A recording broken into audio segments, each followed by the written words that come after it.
ভাই গো, টাকা মহামূল্যবান জিনিস। এটা আজ থেকে ১০ বছর ১১ বছর আগে আমি বুঝে গিয়েছিলাম যে টাকা থাকলে ভাই, না থাকলে কেউ কারো লয়। ঠিক আছে? তা সত্ত্বেও গেলাম, আত্মীয়-স্বজনের মানে ভালোবাসা থেকে বঞ্চিত হলাম। মানে অবাসনা পেলাম। ঠিক আছে? আর মানে যতক্ষণ তাদেরকে টাকা পয়সা না দিলাম, তাদের কাছ থেকে মানে লো ভালোবাসা পেলাম। মানে ভালোবাসা পেলাম না। ঠিক আছে? যখন হাত থেকে টাকা বাইর করে দিলাম, তাদের কাছে মানে কিছুটা সামথিং ভালোবাসা পেলাম। তা এই তো জীবন।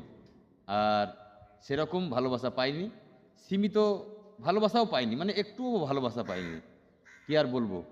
তা মানে মিঠুনের একটা মানে ছবিতে একটা গান শুনেছিলাম, বাঁচতে গেলে টাকা চাই, মরতে গেলে টাকা চাই, শ্মশান ঘাটে টাকা চাই, হসপিটালেও টাকা চাই, মানে সব কিছুতেই টাকা চাই। আর টাকা না থাকলে সবই ফাঁকা। তা ভাই, আমার জীবনটা একটা এমন জায়গায়, একটা পর্যায়ে পৌঁছেছে, হ্যাঁ, মানে সেটা আর বলার না। হ্যাঁ, খুব দুঃখজনক। হ্যাঁ, খুব দরদের মধ্যে মানে আমি জীবনযাপন করি এখন বর্তমানে। তা যাই হোক, এইটুকু বলার ছিল। হ্যাঁ, আপনারা জীবনে টাকা পয়সা উপার্জন করুন, কিন্তু বন্ধু বান্ধবের কাছে বিরত থাকুন, টাকা নিজের সেভিংসে রাখুন। আর বুঝতেই পারলেন, আপনাদেরকে তো বললাম। হ্যাঁ, আপনি আপনার আত্মীয় স্বজনদেরকে টাকা দিতে পারলেই ভালো, না দিতে পারলেই কিন্তু কালো। ঠিক আছে? আপনাকে কেউ মানে মানুষ বলে জ্ঞানতা করবে না, সম্মানও দেবে না। ঠিক আছে?